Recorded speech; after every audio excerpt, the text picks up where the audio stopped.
welcome back to Linda's Kitchen. Doesn't it look dark in here? It's actually 11:25 in the afternoon. Well, almost afternoon. It's a stormy day around here, so I'm taking the time to do a little prepping around the house, getting some videos up for y'all. So y'all are going to see me in the same shirt, probably talking about the same stormy day in a couple of videos. But yeah, so in my prepping around the house today, I'm also prepping cabbage, y'all. Y'all know how I love cabbage. I love cabbage, y'all. Yes, it's so good in everything. Especially some butter beans, y'all. If you're making some butter beans, take you some dehydrated cabbage or fresh cabbage if you got it on hand. Cut it in half and put it on down in there with those beans when they're about done. Yummy. Anyway, so yes, we are going to talk about dehydrating cabbage today. But before we get into this, I got a couple of things I need to address with you. One is, as you know, please hit that like button, that subscribe button, and ring the bell. You know it, ring the bell. That way you can be uploaded every time I upload. And the other thing, y'all, for y'all that have been around me for some time now, you know I'd like to advocate for these new channels out here because I know the struggle, how hard it is to get noticed on YouTube and to build your channel.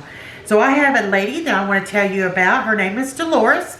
Her channel name is Gulf Coast Urban Farm with Dolores. Kind of like a long name there. But I want to show you what her channel looks like. It's a small channel. Looks like it's brand new. Maybe looks like 12, about a week old. She's only got 37 subscribers, and one of those are mine. So y'all please go on over to her channel. I'm going to tell you again, and I'm going to try to remember to leave the link below, but just in case, once again, y'all, there she is. Go over, tell her Linda sent you. Please subscribe to her channel. Give her a like and a thumbs up and welcome her to this community. The more knowledge that we have out there and the more people spread the knowledge, the better. So check her out and give her some support. This prepper community I know does. Yeah. So let's get on into my video now. So, yes, we are dehydrating cabbage. And for y'all that might want to know, no, we're not going to blanch it. You do not have to blanch cabbage when you dehydrate it. It's as easy peasy as 1, 2, 3, and I'm going to show you how. I'm going to show you how to dehydrate it, and I'm also going to show you how to store it, where you can get 10 to 30 years shelf life. That's right, I said 30 years. If stored properly, you can get 30 years out of dehydrated, not freeze-dried, y'all, dehydrated foods, vegetables. So, with that in mind, y'all keep that in mind when y'all are going to these Augustin Farms, all these other freeze-dried places, that if you store your dehydrated food, the majority of them, I know vegetables, if you store them properly, you can get 10 to 30 years out of them. So, let's get on into this video, y'all. Let me turn you around, turn you down, and show you what we're doing. Okay, as you see here, I have 2 heads of cabbage. We're going to get these chopped up and ready to go on the dehydrator.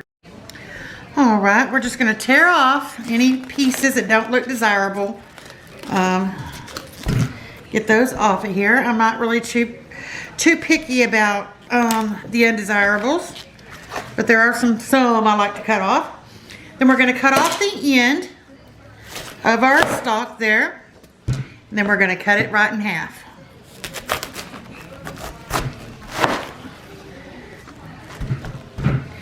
And we don't want this core, this right here. It's too hard and it's no good. So we want to make sure to cut out the hard core. Sorry about that, you couldn't see me. Just going to make a V in it, just like that. Then we're just going to pull it out. That easy. Got a V in it.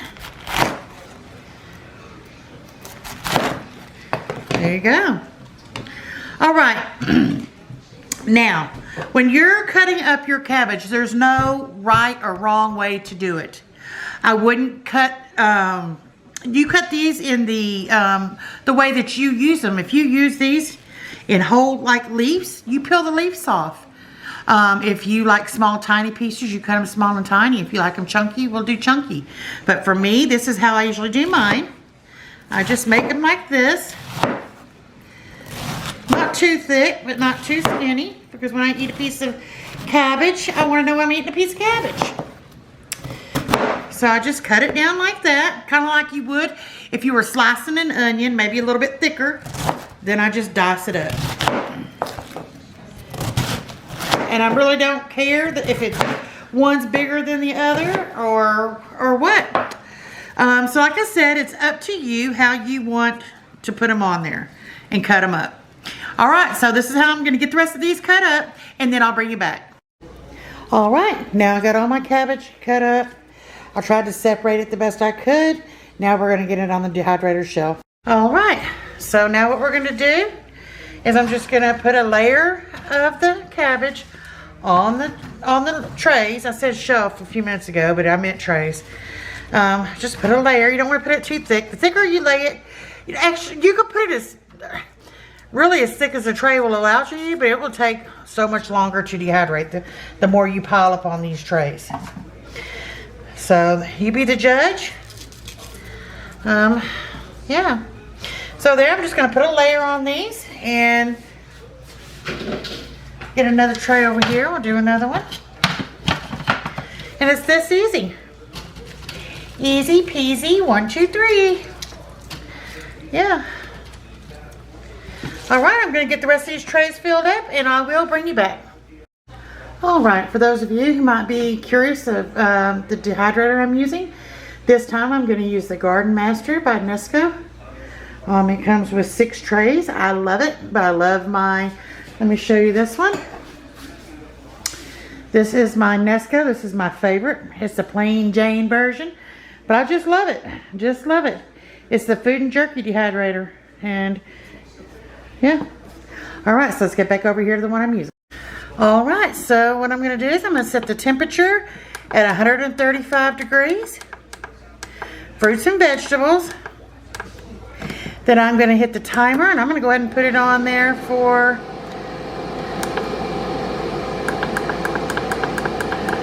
I'm going to put it on there for 8 hours. Well, let's go ahead and go 10. All right. It's 9 minutes and 9 hours and 59 minutes left. All right, guys, I'll bring you back when the timer goes off and we'll take a look at it. All right, guys, as you can see, there's only 17 seconds left on here. So I'm going to go ahead and check them and see if they're all ready to go. All right.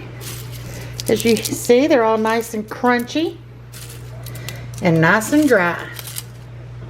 So let me get these off the tray and into a jar and I'll bring you back. Alright guys, this is what we got. We got 64 ounces. Let me get this zoom out a little bit. We got 64 ounces of cabbage. This is a half-gallon jar.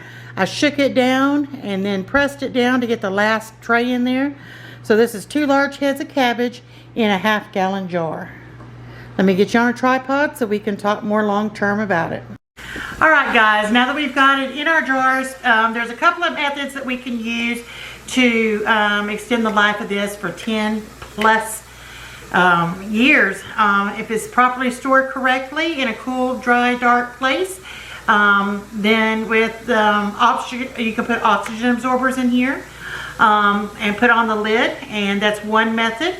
Or you can also use your vacuum sealer and use your attachment to suck the air out. That's another method. I'm going to show you how to do that in a minute.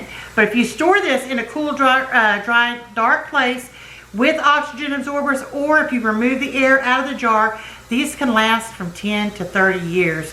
Dehydrated foods can. So dehydration is the way to go. It's inexpensive, especially compared to freeze-dried foods. If you're going to freeze-dry it yourself, you're going to make a big investment in just the machine itself, let alone the cost to put the food in and things like that. Where when you have a dehydrator, you're spending anywhere between $75 to a couple of $100 depending on what you get. My dehydrator is somewhere around the $79, $80 marker. I love it. It is the Nesco brand. And no, it's not sponsored. I just love Nesco. But so it's not quite such a big investment. It pays for itself in a very short amount of time. So yeah, let me get this and we'll go ahead and put the attachment on and we'll get the air on out of this jar and seal it up.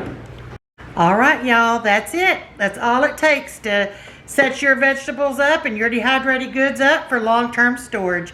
Remember, a 200 to 300 cc oxygen absorber, screw the lid on, or you can use your attachment to your vacuum sealer. All right, y'all keep on keeping on. Please give me a like and please subscribe if you haven't already done so. And I'll see y'all next time back at Linda's Prepper Kitchen. Bye, everyone.